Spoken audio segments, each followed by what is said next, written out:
Bonjour, nous lisons à présent la seconde partie du chapitre 23 du livre du Lévitique, à partir du verset 23. Alors, on a déjà vu la fête de Pessah, celle de Shavuot. Les versets 23 à 25, très rapidement, vont nous parler d'une fête lors du 7e mois, qui deviendra plus tard le mois de Tishri, vers septembre-octobre. On est là le premier jour du mois, ce qu'on appelle une néoménie, c'est-à-dire la célébration de la nouvelle lune qui rythme les mois de l'année dans le calendrier hébraïque. Alors dans cette période antique, ce jour était un jour de fête chômée comme le Shabbat, et en particulier la nouvelle lune du 7e mois, on faisait résonner le shofar, c'est-à-dire la corne de bélier qui annonçait qu'avec cette pleine lune-là, commençaient les 10 jours de préparation qui allait conduire à la fête de Yom Kippour.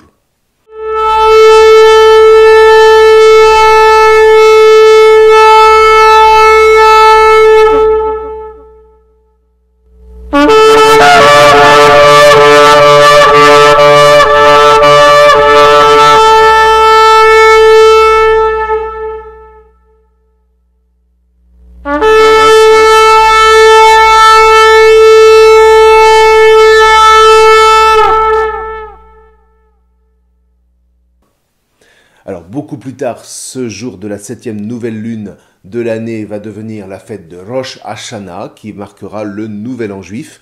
Mais bon, on n'en est évidemment pas là encore avec Moïse.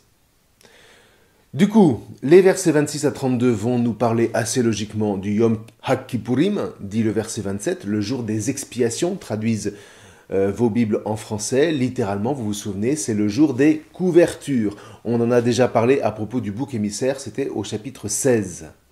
Hachem va donc couvrir les infidélités du peuple, il va les pardonner, d'où l'autre traduction habituelle de Yom HaKippurim par jour du pardon.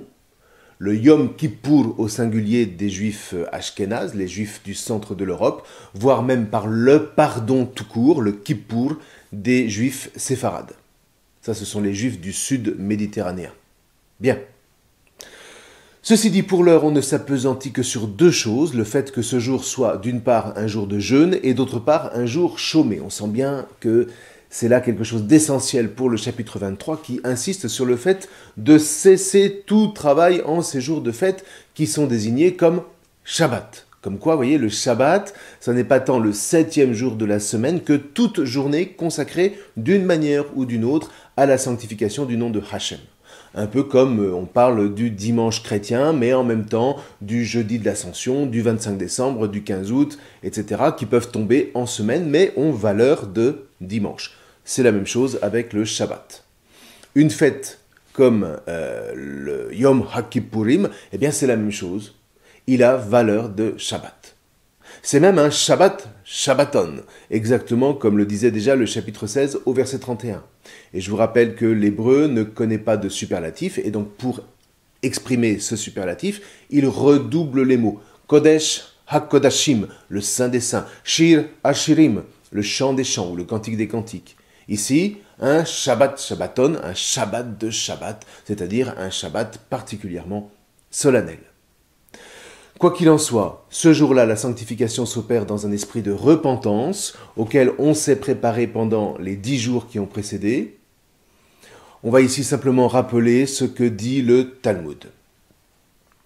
Yom Kippour procure le pardon uniquement pour les manquements commis entre l'homme et Hachem. Pour les manquements commis entre un homme et un autre homme, Yom Kippour procure le pardon uniquement si chacun s'est remis en paix avec son frère. Voilà pour l'esprit du Yom Kippour. Vient ensuite du verset 33 à 36 la troisième et dernière fête de pèlerinage, Sukkot, un nom dérivé de Souka, qui signifie la tente, la cabane, la hutte, la demeure, c'est comme on préfère, d'où la fête des tentes, ou la fête des huttes, ou la fête des cabanes, selon les traductions. Les versets 39 à 41 précisent qu'on doit prendre le 15e jour du même 7e mois des branchages pour se réjouir pendant 7 jours. Alors on apporte les fruits en procession tandis qu'on agite les branchages en signe de liesse.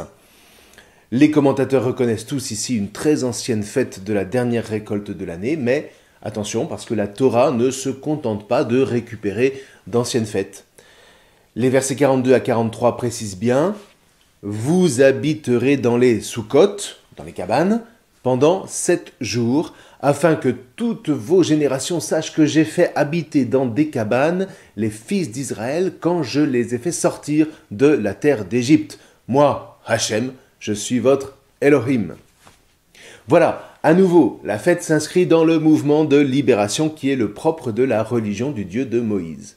Ça, c'est vraiment essentiel à ne jamais oublier. D'autre part, cette fête est vraiment marquée par la joie. Non pas que la joie se décrète, on ne décide pas d'être joyeux sur simple injonction, mais on se rappelle que ce jour-là, l'épreuve de la libération d'Égypte a bel et bien été franchie victorieusement. Et c'est le franchissement victorieux de l'épreuve qui fait naître la joie. Rappelons-nous tout ce que nous avons dit à ce propos, et pour ceux qui l'auraient oublié, eh bien écoutez, j'explique tout ça dans un livre qui s'appelle « Je loue, donc je vis ». C'est aux éditions de l'Emmanuel, c'est disponible dans toutes les bonnes librairies. Ceci dit, la dynamique est vraiment forte.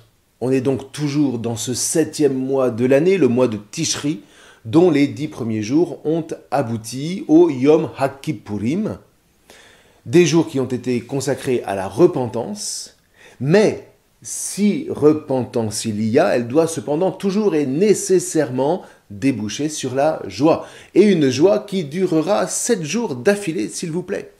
Vous voyez, de la même manière que Pessah est suivi de la fête des Hazim pendant 7 jours, Sukkot est aussi célébré pendant 7 jours. C'est d'ailleurs là l'origine de ce qu'on appelle les octaves dans la liturgie chrétienne, en particulier après Noël et après Pâques, et puis anciennement aussi après la Pentecôte.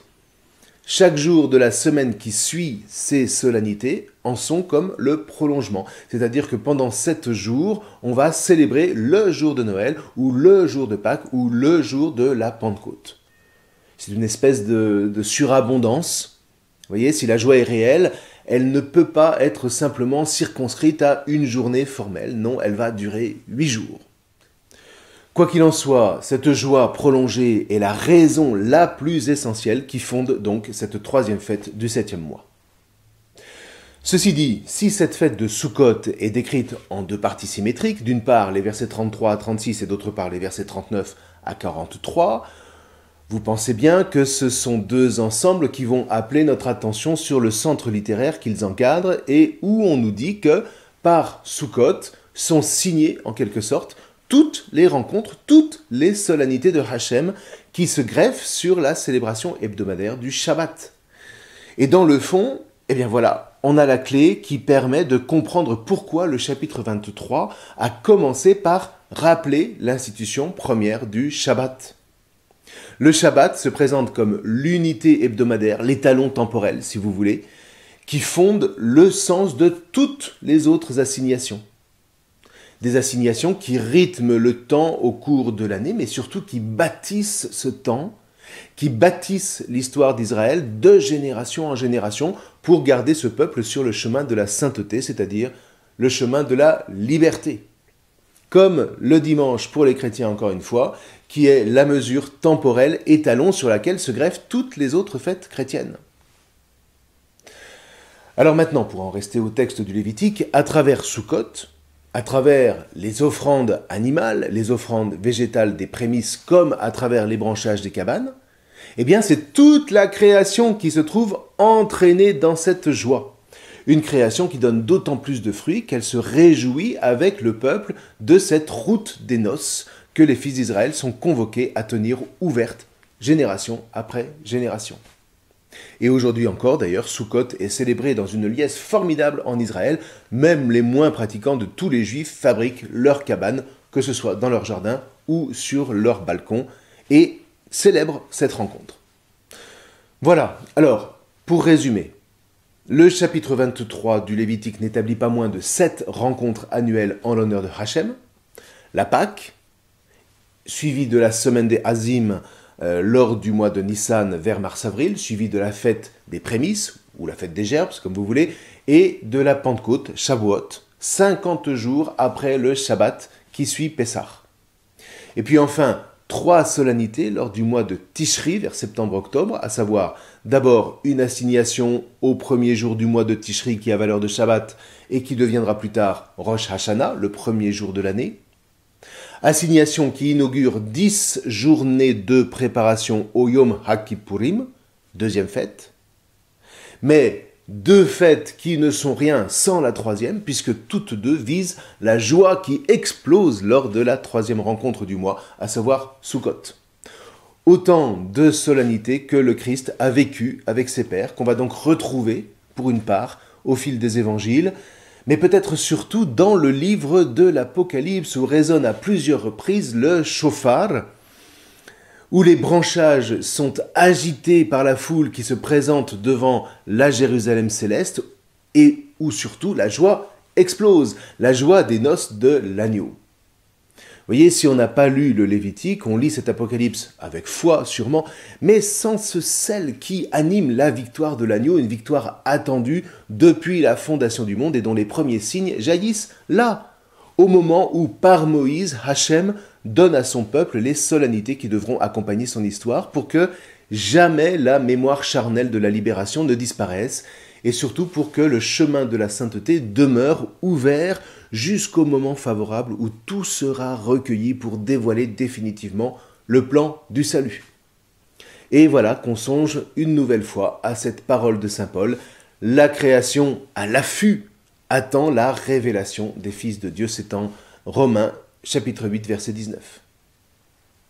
Alors je vous laisse sur ces considérations, prenez le temps de lire ce chapitre et d'entrer dans la joie à laquelle il appelle ceux qui aspirent à la sainteté au milieu des nations. Nous verrons la suite la prochaine fois, je vous remercie.